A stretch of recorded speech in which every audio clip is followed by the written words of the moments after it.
Welcome to Kenton's videos. Enjoy the video. You'll start by enabling the map's JavaScript API and any related services you use. Create or pick a Google Cloud project, and make sure billing is attached so requests aren't blocked.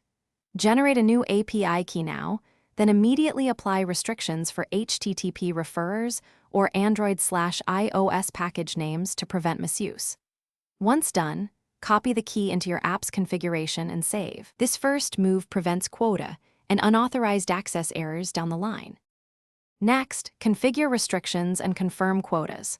You need to match the exact domain, package name, or SHA-1 fingerprint. Mismatch causes the typical key error. Also inspect quota usage and enable required APIs if a dependent service is missing. Create separate keys for development and production to isolate issues, and rotate keys if a leak is suspected. Once configured, deploy changes and watch requests in the Google Cloud dashboard to verify successful calls and spot permission denials quickly. Finally, test the integration in the environment that matches your restrictions.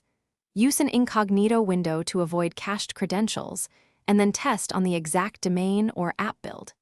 Inspect the browser console and cloud logging for error messages like refer not allowed map error or API not activated map error. These tell you why the key failed. If problems persist, recheck restriction patterns, ensure all used APIs are enabled, or regenerate the key and update your app. Thanks for watching. Consider subscribing if we helped you.